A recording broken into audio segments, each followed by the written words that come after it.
What's up, everybody? Thank you so much for tuning into this episode of the podcast. If you do us a huge favor, that is go right down there and click the subscribe button. It would mean the world to us. And if you're a coffee nut like we are, then head over to 9FiveAdventures.com and check out all the custom coffee blends we have in stock over there. We are working on a YouTube show specifically for this channel, and at worst, we've enjoyed every moment of it. So stay tuned for that and let us know what you think of the new show that's coming out. Until then, enjoy this wonderful episode with my good friend and pro wrestler, Jay Rudinger. And cheers, everybody. There we go. Live. Or recording live. Anyway, something like that. All right, Jay. Well, thanks for doing this. Certainly, man. This is fun. This is going to be fun. Really awesome. I guess we should start with a cheers, Cheers. Right? Cheers. Good bit of radio silence there while we both took a drink. I guess go back to the beginning and like you're an attorney now and family and live in College Station, but before that you were in the construction business, right, with your dad? Yeah, oil and gas. Yep. Yeah, I did oil and gas for a couple years. My parents started their own company, and they started that in 1984, right at the bottom of the oil and gas industry. So not the best time in the world to start a company there, but made it through the first swoon and rode it out the other side. So they've been doing that for years. I went to Texas A&M with the plan that I too was going to be working a oil field construction gig once I got out the other side.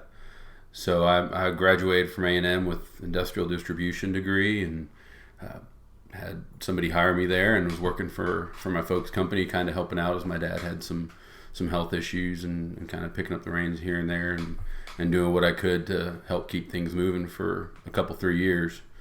But then I had always had an inkling. I took a business law class when I was in college, and it was something that really kind of piqued my interest. It was probably one of my favorite classes all through college, and just looking at the intricacies of how something's worded and how you can get a word that says this can let you do this, but that if you put one more modifier in there, suddenly you're doing something totally different.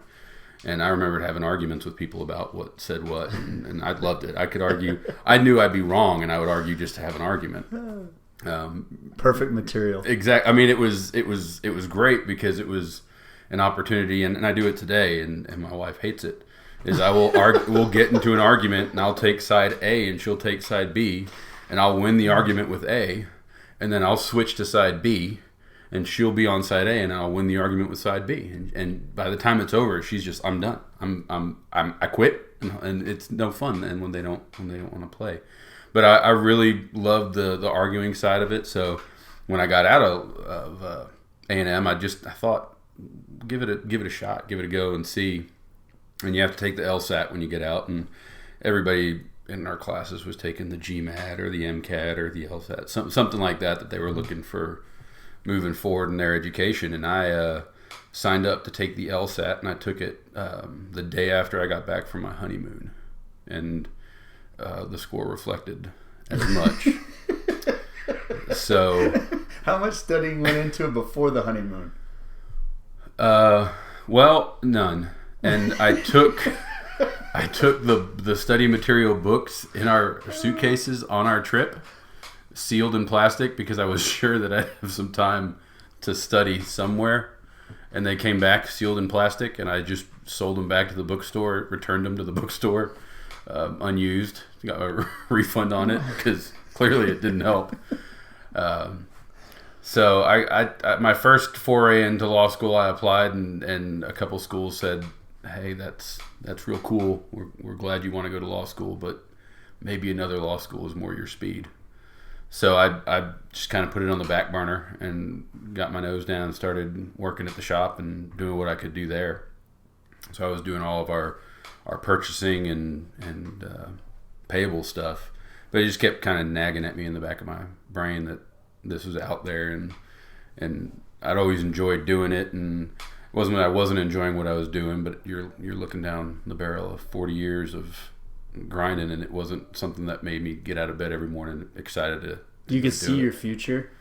A little bit. Like see the guys that work there and everybody that's around, and you can see what you're going to be in 40 years. Exactly. Well, and it was real easy for me because it was my dad. You know, I saw my dad had been running this company for going on 20 years, and now they're into 30 years, and they're pushing towards a 40th year, and you could see, and it wasn't a bad thing. It just wasn't something that moved the needle that I was super excited about jumping into and getting after it. So I started thinking about it, and my dad kind of pushed me that direction because he never wanted me to come work for the company. That really, your dad never wanted you to be like take over the family business type of thing. Complete opposite. It's kind of the generational thing where you kind of want your kid to do something better than you did, and so on and so forth. And I think that was kind of I'm the same way. I know my kids can go make millions, and they're brilliant, and they're going to do better than I do. That's it. So I think it was kind of that. So after about 2.5 years, he was back on his feet, and he came in and basically said, "You got 2 months, and then I'm going to fire you." And that's so awesome. Not for poor performance, just because it's time for you to go find what you're going to do with the rest of your life. So I kind of was taken aback a little bit. We realized, okay, well, if I'm ever going to do it, I'm getting to 25, 26, 27 when it's kind of hard to immediately hook a 90 into a career path. So was Jamie doing anything at this time? She was working she graduated a year after I did at A&M. We got married 11 days after she walked across the stage. That was the deal. I proposed to her end of my year, and her dad told me I pick up the bills whenever we say I do, and that included tuition. So that kind of set our target date of after she graduated, because I wasn't picking up tuition. So we got married. She was working as a human resources director for a medical billing company, and other than it being something that I tossed around, law school wasn't really even on the horizon. So we're double income. We're living life, getting our first house. We're rocking and rolling, high on the hog, and then I'm going to try to go to law school and not get paid and take on debt. It's kind of a fun conversation to have, but luckily I'm pretty good at winning an argument. So here we are. Well, I mean, Jamie seems super supportive of that sort of thing anyway. Oh yeah. Like it's kind of a path you want to go down. Like, let's rock and roll. Sure. And I think she realized, it was something that I wanted to do. Even if I went through 3 years of law school and didn't get a degree or didn't get a job at a law firm or anything like that, but used my degree for something, it was going to be beneficial for us down the road. And it was something that I was wanting to do. And she's very much if you want it, go get it. And that's, and we had luckily at that point we had the means to do it. So I applied to 2 schools in Houston, U of H and South Texas. And South Texas wrote me back within a couple of weeks and said, "You want to start in January instead of the following fall?" And I said, "Let's rock and roll." So I went on about beginning of September, middle of September, I applied, and within 3 months I was in law school. No, that's awesome. So and I guess you're 28? At that point I would have been out for 3 years, so I was probably about 25, 26. Yeah. 26. How many people go to law school at that age, or go in later in life? I feel like that's something that takes so much schooling that people just go directly into it. I would say, surprisingly, it's probably only about half and half. But most schools, and at least that was at South Texas. And South Texas is very much considered kind of a lot of its draw is it does a lot of night classes. Mm-hmm. So people can have a career and go to law school and do them both at the same time. And it takes you, instead of 3 years, 5 years going through night school, but you can knock it out while you're earning your regular 9 to 5. So in our class, we probably were about half and half of folks that had been out of college and then were going in, and folks that came straight through. I never would have done nearly as well as I did in law school if I hadn't worked. My work ethic in college, non-existent would be a solid word. but I'd like to think there was something there. I mean, I got really good at James Bond and Halo, but other than that, so I couldn't have taken that same mentality I had in college and gone to law school and done very well, just because it's a totally different environment. So it really helped you being around all the oil field people, moving the big equipment around, and like, cause that's a hustle, man. That's a grind. And oh yeah, I mean, I learned how to weld in the shop. We did all sorts of wherever you needed. I'm driving parts around. I'm whatever you needed. We were getting down and doing. But you hit the ground at 8:00 and you went until the day was done.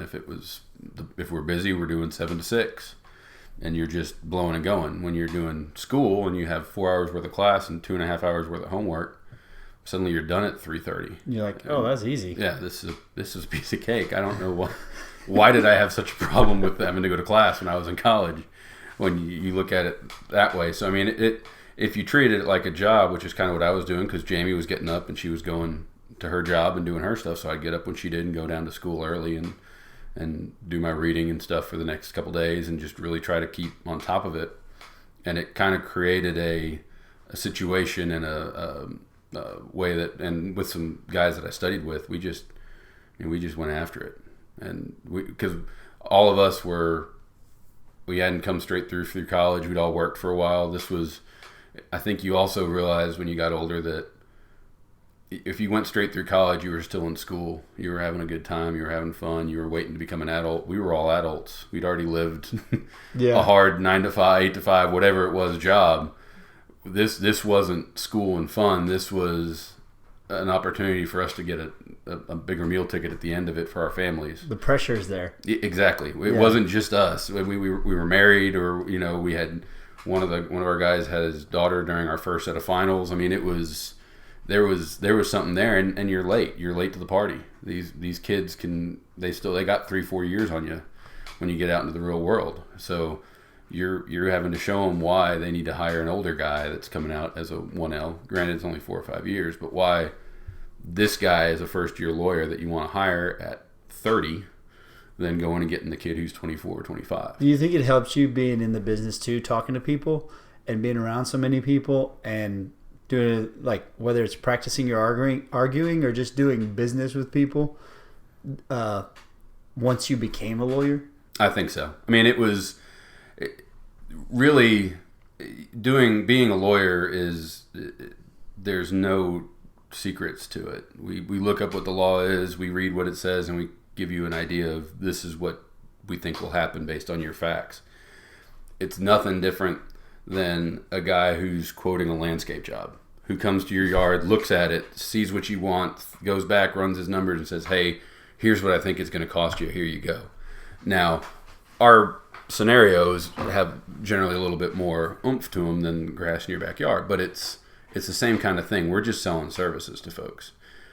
So you have to be personable. You have to be able to relate to people. And I also think that having worked out in the real world, you realize what real world dollars are.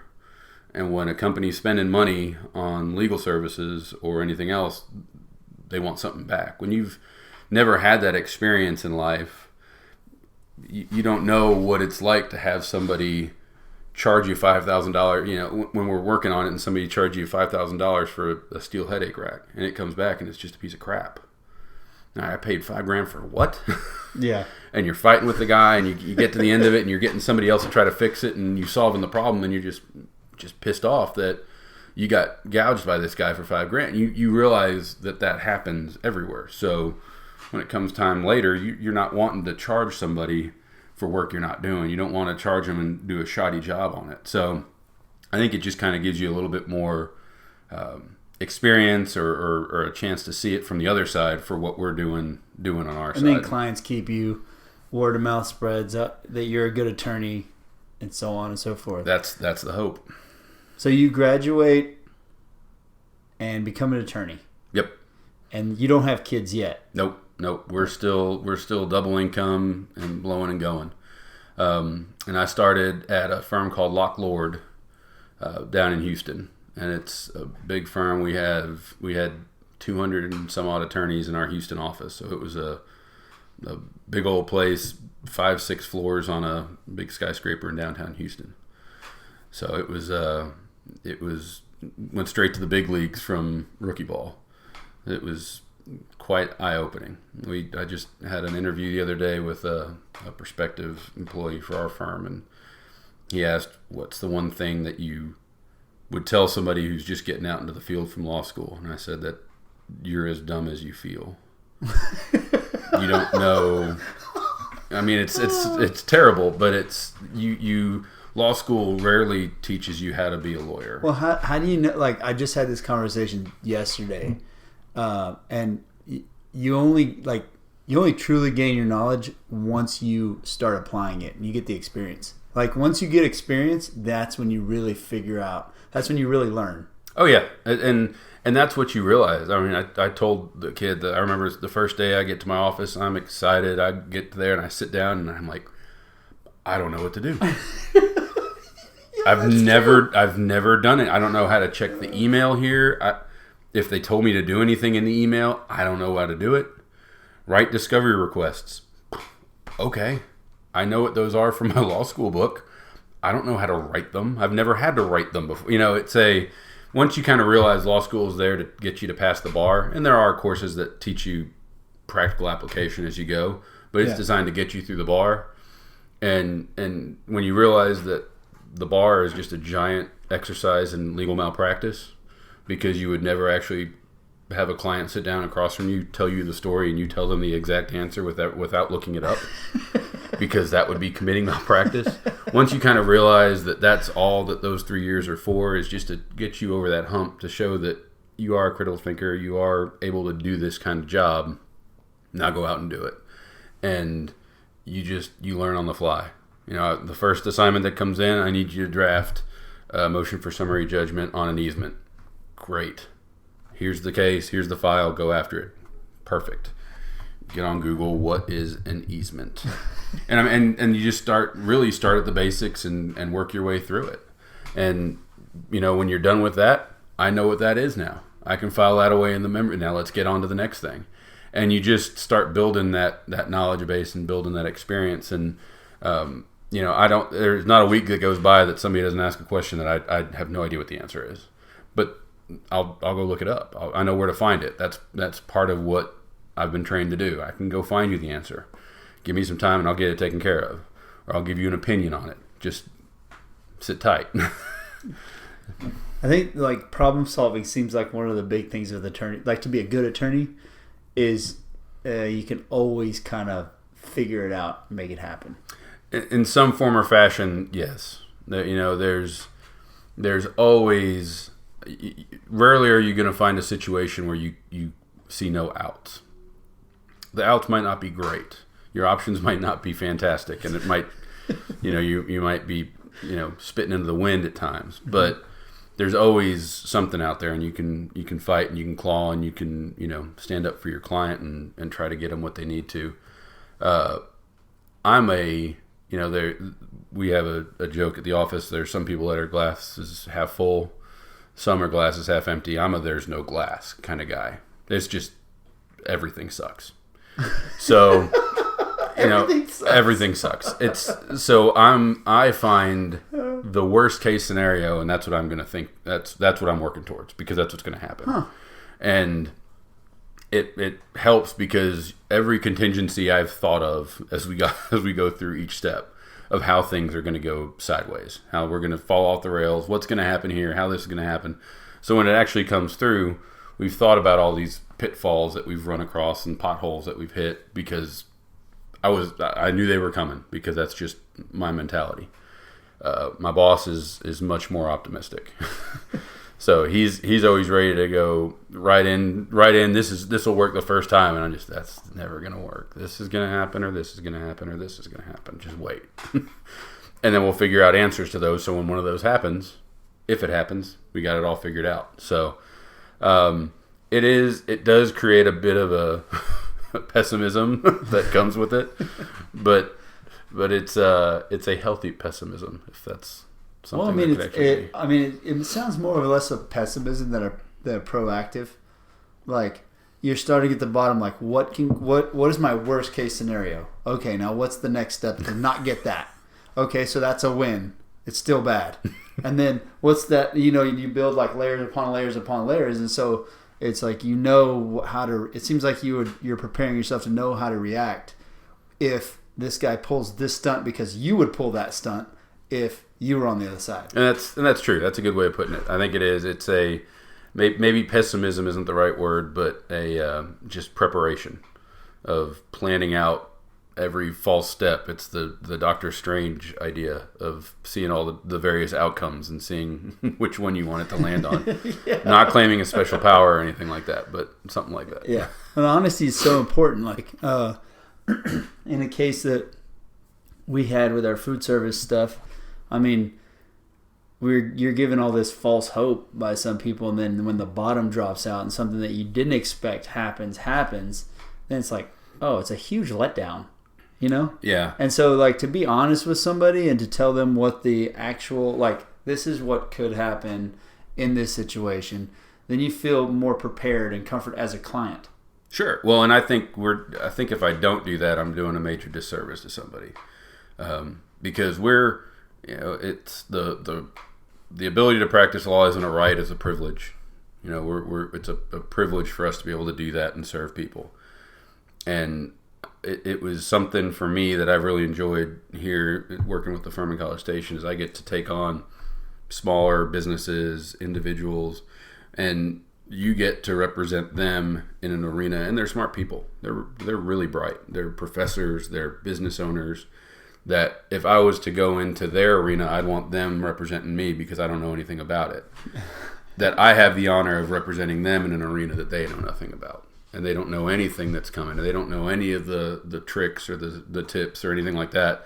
The court system to many people is just what they've seen on Law and Order or what they saw on a movie like My Cousin Vinny. So that's really all they've ever experienced. My parents love that movie. It is by far the most accurate legal movie that I think I've ever seen. Really? Yeah. That's hilarious. That's so funny. We covered that in a class regarding cross-examination and how to handle witnesses. We just watched that for a week in law school. That's hilarious. My Cousin Vinny is used in a class in law school. Yep. It is by far one of the most accurate movies you can find for that kind of stuff. That's awesome. But it gives you a chance to just represent these folks, and it's the trust they put in you is it's kind of sobering at times. Yeah, I imagine so. I imagine you get to see a wide variety of things and stories and hear people's, their ups and their downs, like what they're. Well, no one likes to call a lawyer. No. When people walk into my office, they're never happy to see me. Unless I'm like, hey, I want to start this business. I need you to help me out. Exactly. But that's not the kind of stuff I do. So usually when somebody's seeing me, it's probably one of the worst 5 days of their life at that point in time. Just because you've gotten sued or you're about to get sued or you're going to have to sue somebody to get a lot of money. And it's going to be expensive because everybody knows it's expensive. So it's generally not a fun experience when you're having to go meet with your lawyer. It's like going to the dentist. No one likes going to the dentist, but you got to do it. Yeah. So you work for this big firm, and I know you had told me before, like that big, in our conversation, like that big firm was cutthroat. It is real backstabbing, cutthroat, like you would imagine, like you would kind of see on TV with people snaking stuff away from people and wanting to make themselves look good to jump up the ladder and you name it. It can be. I know Lock Lord, the guys I worked with there, they were most of them great guys. What you end up having is you just have an environment that you kill or be killed. I was about to say kill or be killed is like the perfect terminology for it. And it's not even in a and at any point, if you ever get trucked by somebody, you almost say, no problem, I get it. You understand the game when you're going into it. Yeah. I realized pretty early on, it wasn't a, I really liked the people I worked with, got along with a lot of them. Just the grind and that lifestyle and what I wanted for my lifestyle wasn't going to be a great match. It was a location deal. It was partially family deal, but it just wasn't going to be a long-term solution. So what prompted the move to College Station? We had really what ended up happening when we had Cortland, so our oldest son, and he was 2 going on to 3. And one of my goals that I had said from early on in life, probably into college, when I grew up, I didn't grow up in the age of AAU and select baseball and all that stuff. You just did YMCA. Right. You did YMCA basketball in the spring. You did soccer in the spring. You did basketball in the summer. You do baseball in the fall. You do football and basketball again. And I you think just that's good cycle. for it. I think that's it. really good for kids. There's a part of that that's missing. And one of my good friends had a kid that he actually plays college ball now, baseball, and they wanted to play select ball year round. And he was like, "No, you need to do basketball. You need to get into some other things because you're going to get burned out. You're going to think injuries are going to happen. It's too much." Yep. At a too young of an age, you haven't experienced anything yet. And he was right. His dad's right. He became a better player 100%. at his sport because he got into all the different stuff. 100%. I've known 2 or 3 friends whose kids did select ball, and they were phenomenal baseball players. And by the time they got to college, they didn't want to touch a baseball. They were so tired of baseball. It had dominated their life from day one. And really talented players that could have gone and done something that just have zero interest in the sport. And you hear guys like Jimbo talking about if guys don't play multiple sports, he marks that as a negative on their stuff because a well-rounded athlete is what you're looking for at anything. So, but anyway, I was doing all these different sports with the Y, and my dad coached every one of them. It was basketball. He was out there. Soccer, he was an assistant. Doing baseball, he was out there every time. And I remember that. That to me, those are some of my fondest father-son moments, was doing practices and the whole 9 yards. So I was going to coach. If I had boys or girls, I was going to coach their teams. That's just what I'm gonna do. It meant a lot to me when my dad did it for me. I'm going to make sure I do it for them. And I was seeing that wasn't going to be an option. And as trivial as it is or small as it seems, I'm seeing guys that can't do that, and I was like, he's 3, we're getting close to that. I need to find a solution before that becomes a problem. Again, I don't want to have to see your choose. future. Yeah, I don't want to your choose future. this. Yeah. So Jamie was pregnant with Chance. So we thought about it and prayed about it and decided, we met got together. We did dinner on a Sunday night after we had church and sat down. I said, "So have you gotten any indicator as to how you feel?" And she said, "Well, I'm getting that you need to find a new," and she quit working at this point. She was a stay-at-home mom. She said, I think you need to find a new spot. And I said, "I'm getting the same message, same vibe."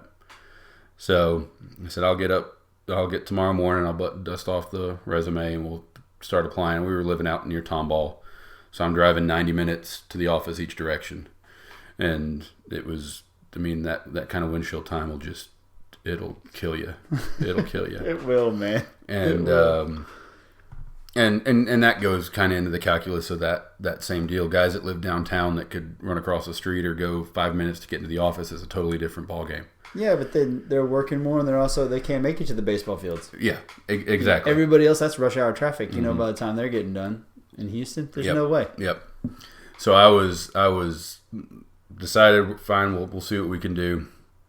I got up Monday morning, was driving to the office about 7:30. I got a phone call from a buddy of mine that I'd known in law school, and we'd worked at Locke together. And about a year and a half before that, he'd moved up to College Station, to the firm up here. And he called me out of the blue, sent me a text and said, "Do you have a minute to talk?" And I said, "I'm in rush hour. What do you think?" So he immediately calls me back and said, "They're looking to hire a litigator at the firm up here. And I know that you at one point talked about coming to College Station. Would you have any desire in trying to find something new?" This is less than 12 hours after we decided I'm going to try to find something new. I said, As a matter of fact, I just started looking like 5 minutes ago. And he said, oh, okay, well, why don't you send me your resume and I'll hand it in to these guys. Said, perfect. That sounds like an awesome idea. So he passes the resume along and don't hear anything for a while. And I'm starting to look for areas up near Tomball and different folks out there that I might be able to find a gig. And I hear back from these guys, and they want me to come up and meet one of the partners and just sit down and talk with them. They like the resume. So I went up and met with them, and our plan with Chance coming was anything I was going to do was going to be probably after the first of the year, because Chance was due end of September. Didn't want to move while we have her 8 to 9 months pregnant, and didn't want to move with a 1-month-old. So that gave us a good target. So I met with him, and we talked about things and hit off real well. And at the end, he goes, well, one of the hard things is I just don't know if we'll be able to hire you before January. I said, well, I mean, I'm sure we can negotiate a little bit of something to keep my options open that long. As a good lawyer would do. Exactly. If you find an opening, you use it. So talked with them, and they said, well, we'll get back to you. We'll be in touch. And within a week, we had... Jamie had Chance, and that was an ordeal in and of itself, which even just further kind of solidified my desire to make sure I have family first, job second. Yeah, a lot of complications. Yeah, lots of complications. She was at one point was, I think, technically dead and in surgery. They had a heart rate, but it was under 10 or 5 or some ridiculous number. But for her being an absolute hoss and in great shape from running marathons, who knows what would have happened. But man, that's made it through. So, praise God. And came out the other side, had 2 healthy boys. So got word from them, and they called me, I guess, about a week and a half after that and said, so sorry we haven't gotten back to you. Things have been busy. And I said, same here. We've been busy trying to survive. Yeah. Literally. And they had a job and a spot up here. So we'd always dreamed of coming back to College Station. Friends of ours always said that all Aggies leave a little bit of their heart in College Station, but only the chosen few get to go back and pick it back up again. So we got to come back up here to College Station. So, and then much slower pace as far as the attorney stuff goes. Oh yeah, still got to do a lot of the same type of work, and frankly for me it was something that I liked because it was more what I envisioned when I went to law school. I didn't know a lawyer. I had never met a lawyer more than passing down in church or something like that. So basically all I ever knew about lawyering was My Cousin Vinny and Law and Order. So I always had wanted to be a litigator. Didn't really want to do criminal law because that just seemed kind of seedy. And family law ended up falling off the list because that seemed tough. I talked to enough people that were family law lawyers on their 4th and 5th wives that I realized that maybe the work comes home with you a little bit too much. That's ironic. That's super ironic. I know. And I can see we have folks in our office that do family law, and I could see that if you were trying to do it as you're on your own without a lot of support, how that could you could internalize and personalize a lot of what's going on in these cases. They're terrible. I mean, oh yeah, a lot of them just are no fun. Nobody's happy with each other. No, and the things that are done to the other people is just horrible. Most cases just unreal. It's just not. No one's a winner in those cases. You're not seeing like sunshine and rainbows at any point. All you're getting is 100% bummer. Yeah, and everyone. There's zero objectivity in it. Everyone has their own view of what happened, and by God, that's what happened. That's from family laws where we always get there's 3 sides to every story: his, hers, and the truth. And that's you see that in almost every case. This is what happened. No, this is what happened. Well, what happened is somewhere in the middle. We know that. Let's just try to figure out what it was. But so I'd ruled those out, and I wanted to do litigation because I was an arguer, and it worked. Transactional guys, the guys that do real estate deals, I don't get it. Everybody wins.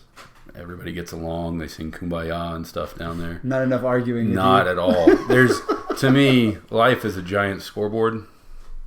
We're all just playing for the point. You know what? I can see that in your kids too. Your kids have the same exact mentality. They're like, they want to win at everything. Mm-hmm. Like they look at it and they give it their 100%, but they are competitive. Two competitive dudes At everything. Yes. Like who can drink their water the fastest? Who can run to the bathroom and pee the fastest? I mean, it's every step of the way. There's a winner and a loser, and we're gonna find out who it is. In the last instance, our bathroom. But everything to me was a scoreboard. So my buddy Brian that helped me get up here, he does transactional work, and I tell him that all the time. You guys work on a deal until everybody wins, and that's not real life. Not everybody wins. You can't. There is always someone that has to be a loser, and there's a winner. So I always wanted to do litigation, and I thought, the perfect folks would be my parents. Their kind of company. Folks that started a small business and it's doing really well, or they have a hiccup, or they got a problem that's coming up, or they need some more help. And when I was at Locke, it was doing a lot more with bigger companies. You're working for the Shells and the BPs and those kind of folks.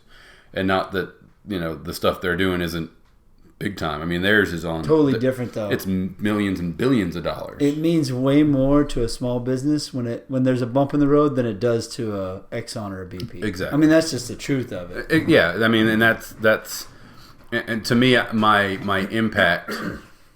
I could feel my impact a lot more helping the cabinet maker who has a fight with the homeowner, and the cabinet maker is living hand to mouth and looking at a $100,000 lawsuit coming in, going, I don't know what this says. It's gonna put him out of business. Yeah, what does this mean? I mean, this sounds like a foreign language what I'm reading. So help me, and to be able to take that person and walk them through it and help them out as best you can and get as good a resolution as you can.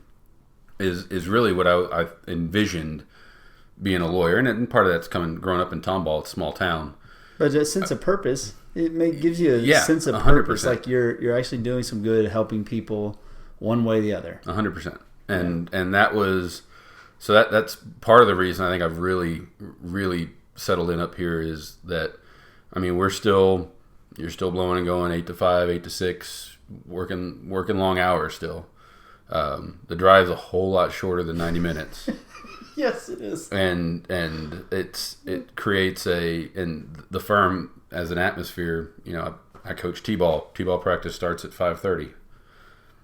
There's the door at 5 o'clock. If you're don't be late, because we'll be pissed because we sponsored the team and we don't want the team to lose. So go. So I mean, there's very much a family feel that. You take care of, you get your work done when you need to get it done, and you have your leeway to do what you need to do outside of that. I like it. So then now you've got this long attorney job. You had the complications, all the, you've got 2 kids. You need another one? Mm-hmm. All right. You got the 2 kids now growing up. They're going everywhere. Yep. They've got all sorts of stuff going on, sports and all that. And you decide that, how old are you? I am 39 in 2 weeks. So we're the same age. Yeah. So we're 39, and you're like, I think I want to be a pro wrestler. Yeah, I mean, isn't that pretty standard? I mean, I think that's most people's. That's it. You know what? Attorney's fun, but what's flying off the ropes? Exactly. No, it was. I have been a wrestling fan since I can remember. Watching Hogan slam Andre the Giant at WrestleMania 3 is one of those indelible memories I will never be able to forget.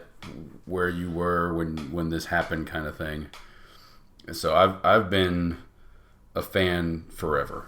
I was way too small for a long time to be able to actually even think about getting into wrestling. You were too small? I was very much a late bloomer size wise. When did you, because for everybody listening, they can't see him. You're what, 6'9"? Yeah.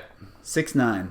And like, you're a big fella. I'll say 6'8". If anybody listens to this are going to get upset. I'm just over 6'8", but I got to set it at 6'8". Everybody else will get upset if you stick it at 6'9". And when you get that tall to me at 5'9", that's bit. That it doesn't matter. 6'9", 7 foot, whatever. It's all the same. Yeah. You're way taller than I am. So I'm 6'8" and about 280 pounds, 275 pounds, and not like a fat 280, 70 pounds. Yeah, yeah, you look good. So when I graduated high school, I was just over 6 feet tall and 156 pounds. So all of it came in college? In 18 months, my freshman and sophomore year, I grew about a foot. I grew about 8 inches and put on about 110 pounds. So it was... What's your wardrobe situation like? Poor. I wore shorts.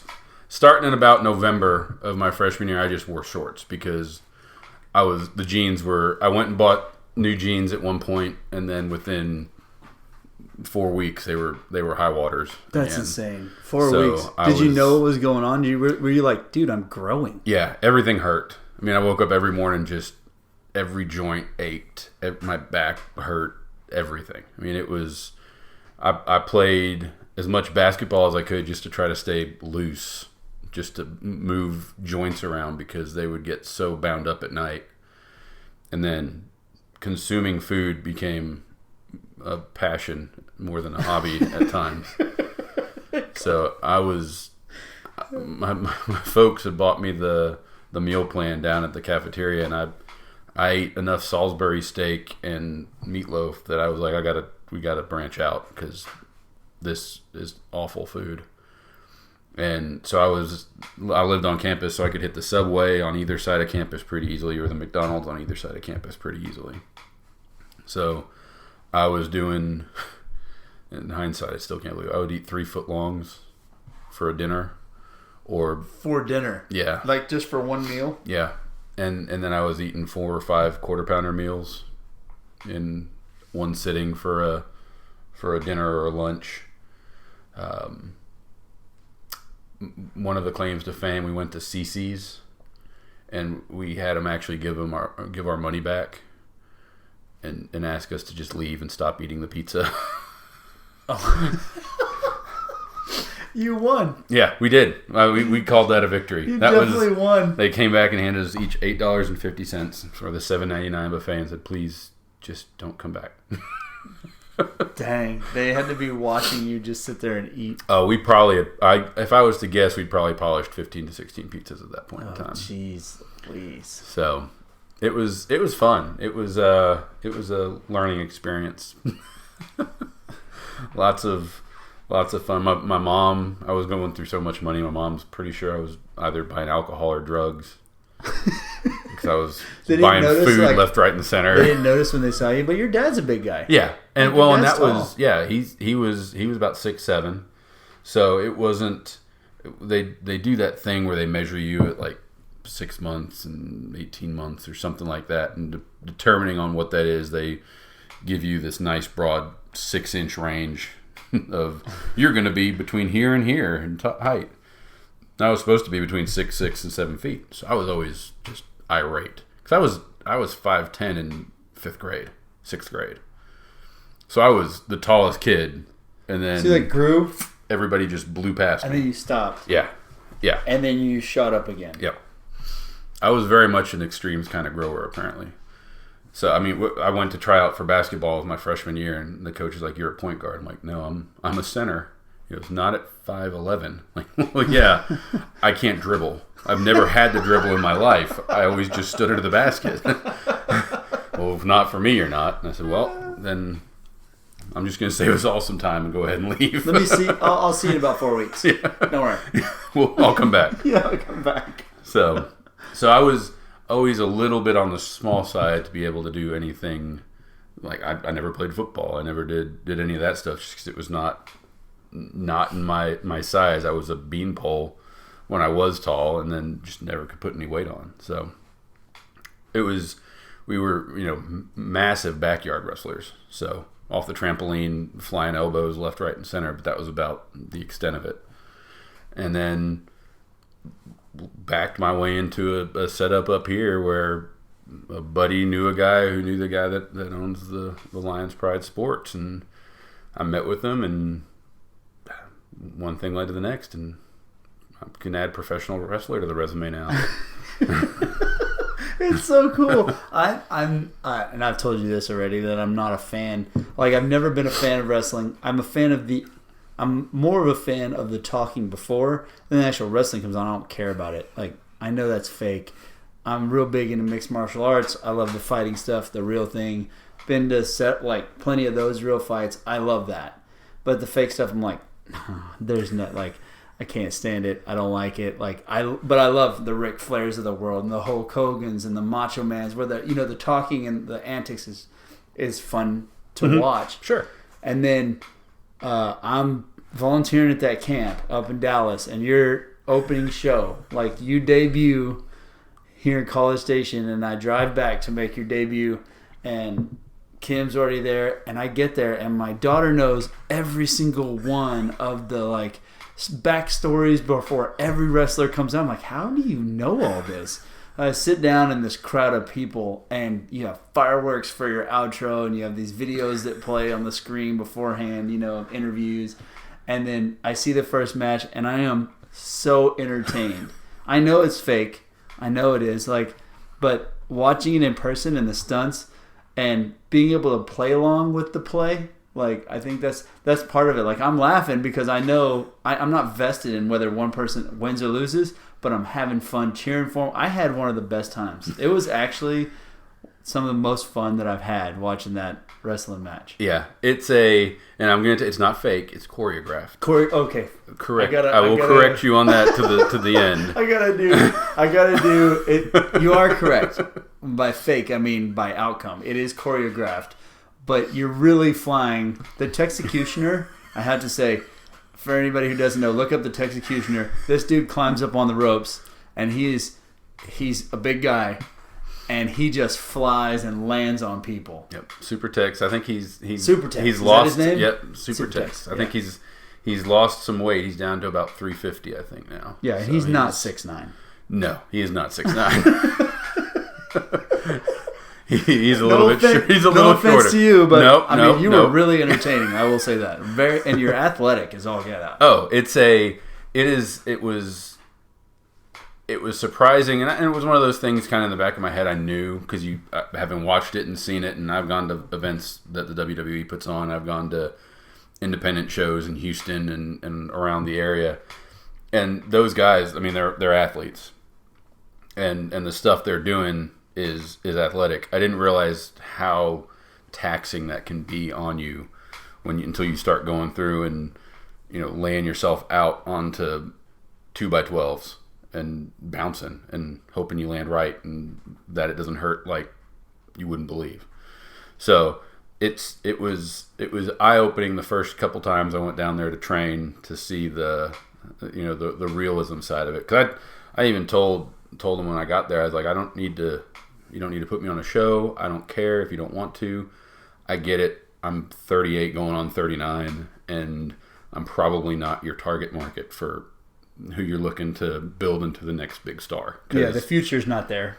I'm not going anywhere. I'm going to wrestle for you, and if you can hook me up with a sweet gig at the VFW down in Cypress, Texas, where I watched wrestling for years, so I can just walk in and get in that ring and be like, I used to watch me from right there. That's all I needed. And walk out, I'm fine. Those are the only two things I could think I would actually ever do outside of, I'm not heading to the WWE anytime soon. I'm not gonna start driving the circuit on the weekends to find a gig. That's the rough part. Yeah, what you were telling me that those guys do is insane. Mm-hmm. As hard as they work, it's a grind. The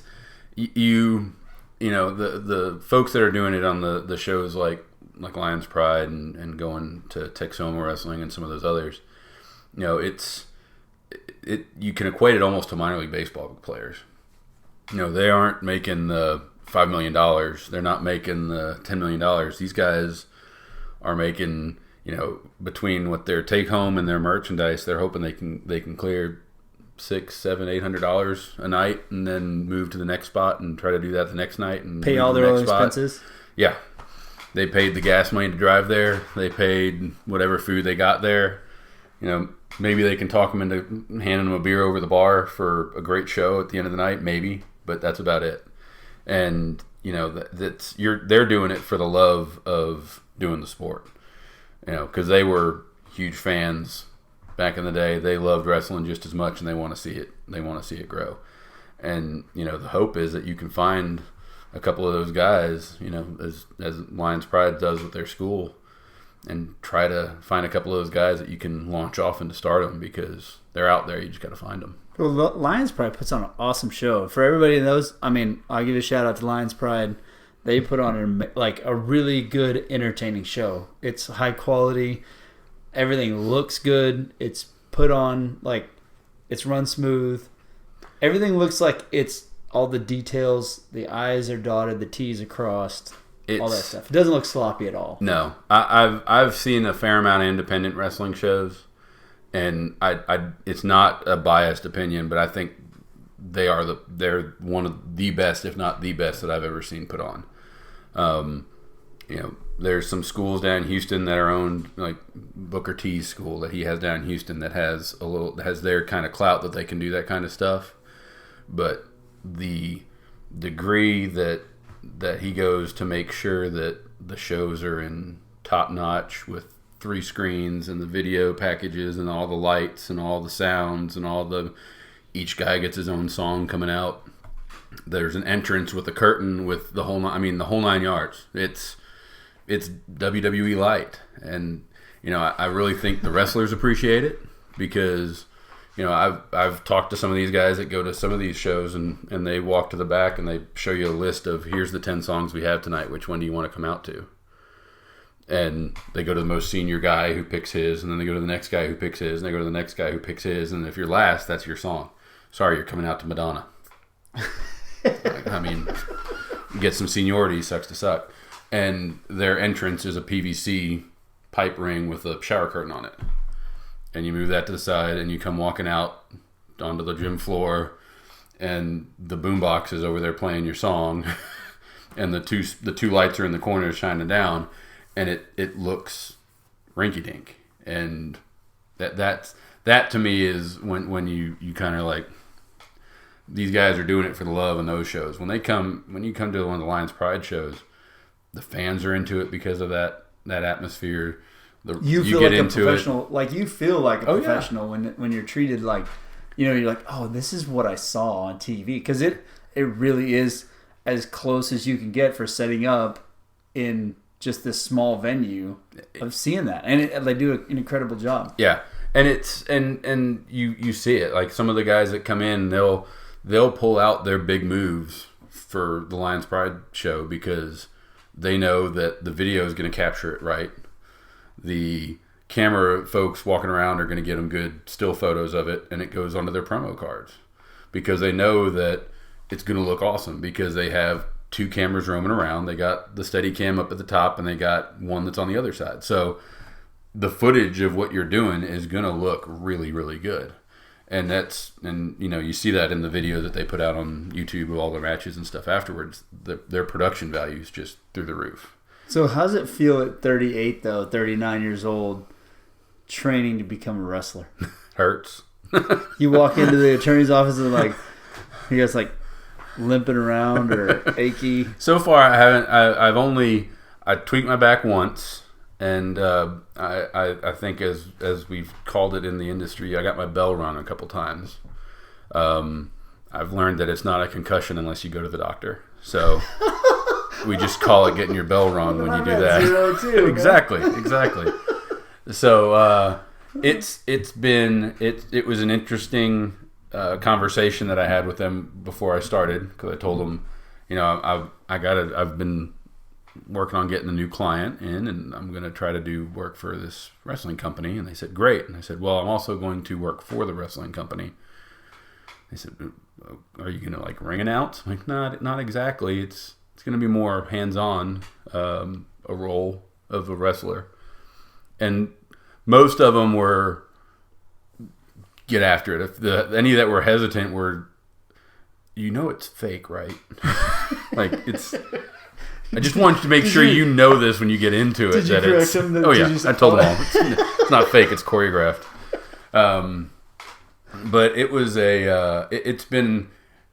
has been a challenge. More so, just I am 38. I got 2 kids, a wife, active in our church. Got 2 or 3 organizations I'm involved with here, plus work. Finding the time Monday through Thursday at night to get into the gym and roll for 2.5 hours is just hard to do at times. So what I think we started off as, I'd be doing 2 nights a week and I'd be blowing and going. I think we're having to adapt a little bit on how our expectations are going to be set, but we're trying to find some more times to get in there so that I can learn how to do it, because I've just fallen in love with it. It is awesome. I've always had a performer kind of bend. I don't mind being the center of somebody's attention. I don't mind being on the microphone. I don't mind having everybody's eyes on you. That's kind of when I start to thrive. And having that opportunity to do that in the ring for something I've watched for years and years and idolized guys as have come and gone, it's awesome. Well, and it's got to feel pretty cool when people are chanting. I know we kind of talked about it a little bit, but like they weren't necessarily chanting for you in the best of ways. At the end of that, he was totally surprised coming out in his debut. Nobody knew he was coming out. And then I'm cheering for one guy, and all of a sudden he comes out, he's on the other side. So then I have to switch in the middle because here's my friend. Now I'm on this team over here. Which you ended up winning. So we did.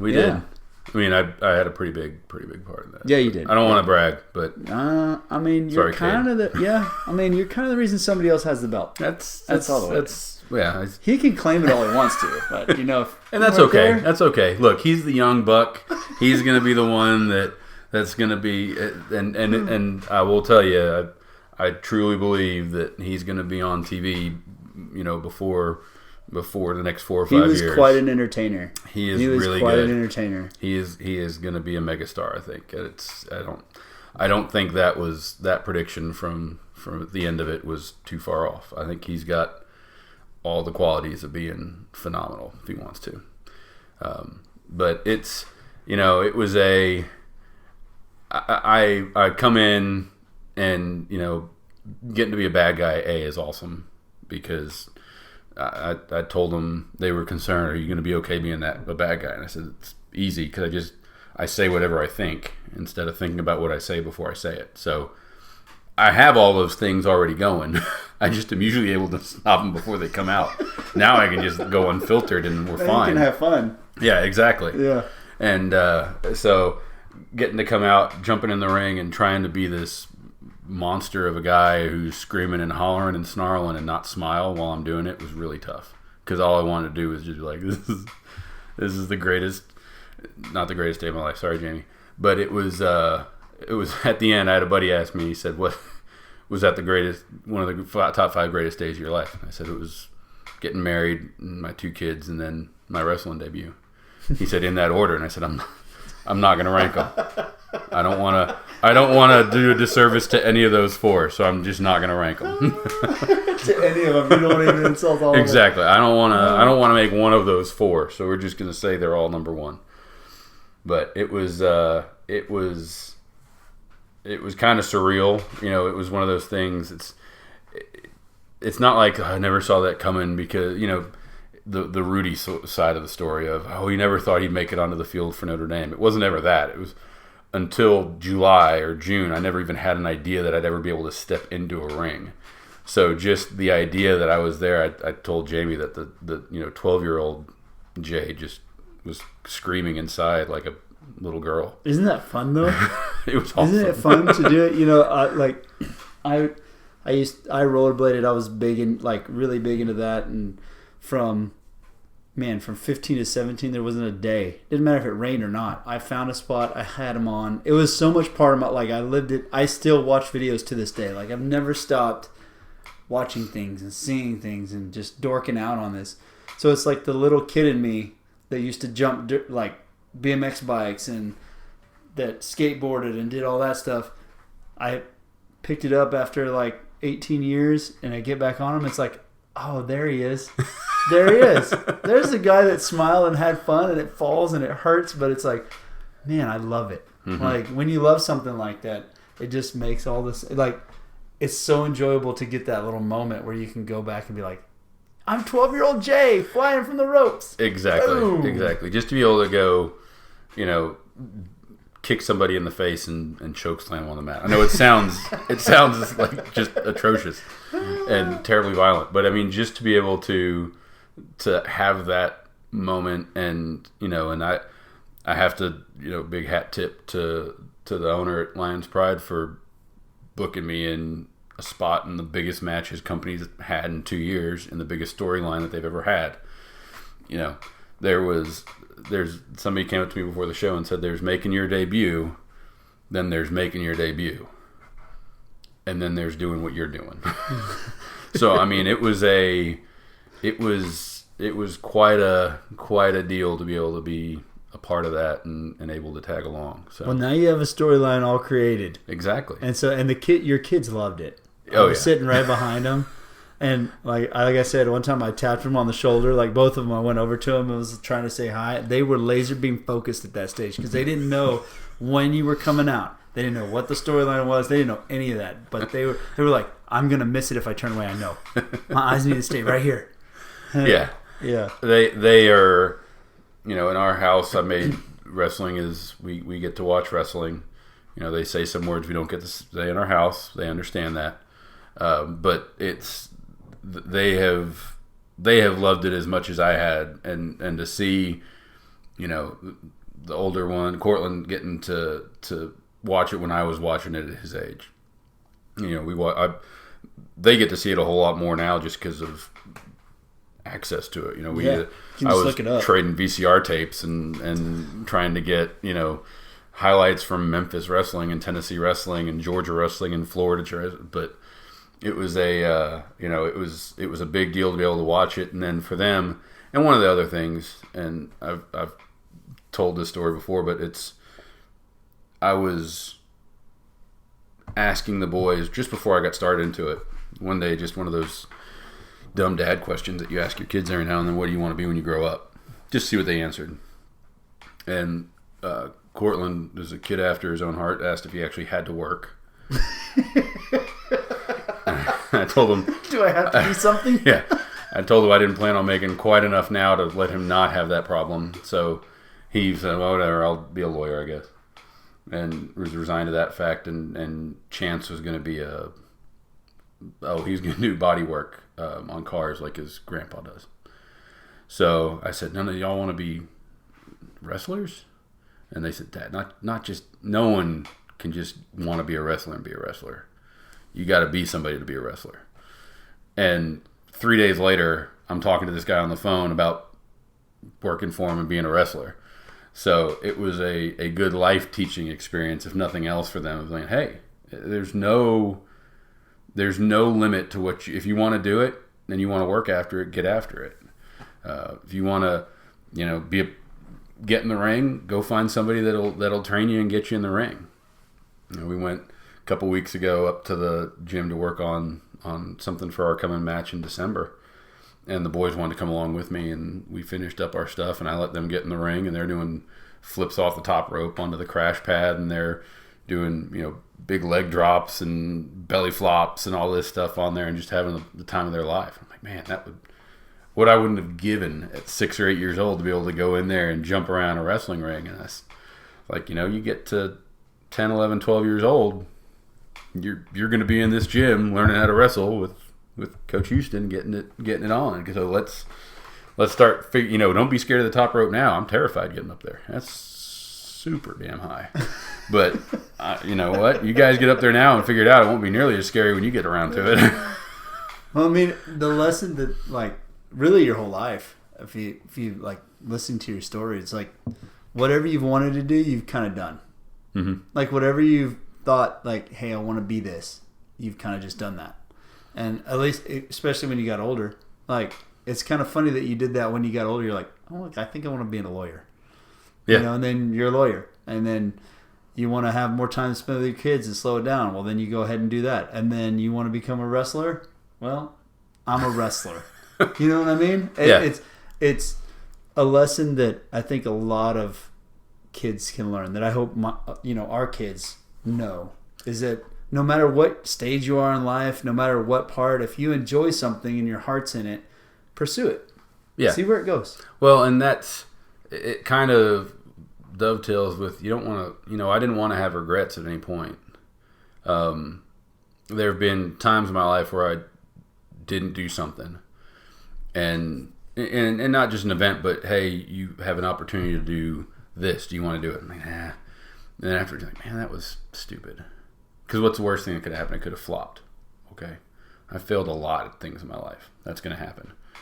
But I never have regretted taking an option at trying to do something. So it's something that it's really hard kind of to wrap your head around. If you're especially a type A personality, for me, it took me a while to figure it out, because I don't like being bad at anything. Yeah. It's just not, Nobody does. No. Nobody really does. I mean, that's the most of the time what keeps people from pulling a trigger. Yeah. Is that they're afraid of the failure, of like the embarrassment of what other people are going to think of this. And then once you do, is you realize it's not that bad. No. Not only is it not that bad, it's funny you brought this up, because I've been thinking about this actually a lot. Well, I get a lot of windshield time, way more than 90 minutes. And so I get to think inside my own thoughts and everything. And I was like, you know what? I've figured out that the older I get is that the more I say yes to things, the more I erase any regret that I had of saying no to something in the past. Like, it erases it. It's like, okay, you can still say yes. No, just because you're older doesn't mean you can't have a little fun. That's good. Yeah, I like that. And it's true. And I think people live their lives the opposite way. Is you had those crazy days when you were in your 20s, and then by the time you get to 30, it's time to start, bringing in the edges. You got to round off those edges and make sure you're in a safe place by the time you're 40, because then you get on to living life that you've made for yourself. And, not that I didn't like where my life is or didn't have a good time. I'm loving it right now. I'm 10 times happier today than I was 10 years ago. And I'm 10 times happier than I was in college. I'm in probably the best shape of my life. I'm having more fun doing what I'm getting to do in life. And it's just by kind of just saying, let's do it. Let's see what happens. And and you're gonna suck at things. It's gonna happen. Yeah. And you're gonna be bad at things that you end up being okay at. The first time you do it, it's gonna suck. Or good. I've got to tell you this story, because this is how I got into the rollerblading stuff altogether. I rented them from a thing, and I'm skating and with my buddy just rolling around, and it's pretty fun, but it's not dirt jumping a BMX bike. Like, it's just rolling around. It's cool. I can travel a long ways on these things. And I see these kids carrying this wooden contraption with a metal rail on top of it. Like, what are they doing? They set it up in a mall parking lot, and they start sliding down it. And I was like, well, that looks awesome. I need to go check that out. They're going super fast. They're sliding down this thing. This looks fun. So I go over there, and the guy, one of the kids, ends up being like one of my best friends throughout childhood. He's like, hey, you just put your feet like this and then slide down. I'm like, okay, go try it. So I try it. My feet went straight up in the air because it was waxed like crazy. And I wasn't ready to slide that fast. It goes straight up. I go in the air, and I tailbone the middle of the rail. Wham! I slammed super hard. And I got up, and I was like, this is what I want to do forever. I love this. I love what just happened. Like, what just happened was amazing. It was that failure was more of an impact on it than if I had just, nailed it the first time. It would have been like, oh, okay. Yeah. Moving on. It's kind of weird how that is, but that memory sticks out. I can even tell you that it was green with chipped. They had painted it green. It was chipped off and had 3 holes in the rail. That's how vividly I remember this. Wow. This little P rail that was built, and the moment and the spot and everything. So, it's sometimes the failure is actually the important part of the whole process. Oh yeah. Well, and it drives you. I mean, if you're competitive by nature, you fall off that rail, you want to get back on that rail. I did it one time. Now I know what to expect. I'm not falling next time. Yeah. Or I'm going to do this the next time. Or I'm, okay, I fell again, but now I've learned something else that I can do. And not as bad. Yeah, and I'm going to do it this way. And it's conquering that next hill and then just putting the next one up there. And what's the next one? And what's the next one? And what's the next one? So, I mean, like, to this day, and I get mocked and ridiculed when I go up there for the class all the time, I, for the life of me, cannot do a forward roll and stand up. Physics and I just... we don't get along at that point. Too much speed going down from I the don't top. know. I don't know if there's not enough speed. I don't know if there's just not enough leverage. I don't know. I cannot roll forward and stand up to save my life. But we get in there, and Coach says, do the stupid forward rolls, and I'm going to do it, and I'm going to fall flat on my back trying to stand up and do it, but I'm going to keep doing it. And I have stupid gym mats at home, and I'm forward rolling at the house, trying to get better at my forward rolls as a 40-year-old man doing 5-year-old gymnastics training. But but I'm not giving up on doing a forward roll before this is all said and done. I'm gonna do a forward roll and stand up on it. That's awesome. But it's stuff like that that's just, you have to. I think maturity, where we start to avoid saying yes to things. Once we do say yes, maturity lets us take those failures with humility and less with anger. I'm not happy that I'm doing it, but I can't do a forward roll. I get it. It happens. Yes. One of these days I will. And it's not today. So we'll work on something else. We'll get there. And it's, whereas the younger me would have just been like, I'm out. I quit. This was stupid. People laughed. I'm out. Where nowadays you just kind of roll with it. People laugh at you all the time. You just kind of got to get used to it. Do you ever try to teach your kids that same, like, to get a head start on that idea?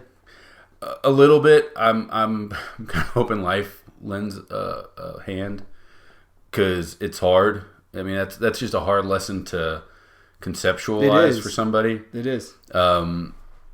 And we've had and to me it's one thing that I look back on now, and I really appreciate a lot of things that my mom and dad did, and mom a lot especially, was the learning moments. So they let me fail at things, knowing that the likelihood was I would fail. They didn't protect me with, put me in a bubble and you get a trophy with everything and you get a medal, and it wasn't. I played baseball, and I was, I played one year. The last year I played, I was terrible at baseball. It was just awful. And I remember finishing that season, and I wanted to quit halfway through the season, and Dad was like, you made a commitment to your teammates. You made a commitment to play. You're going to go play. And going through it and just hating it. But now I remember, I go back to that and think about it and be like, I'm really glad they made me finish that, because I probably had learned more things character-wise after I wanted to quit than before I wanted to quit, because I still had to go back out there and still do it, and it still sucks, and I still suck. And I'm still having to go out there and do it, and it still sucks, and I still suck.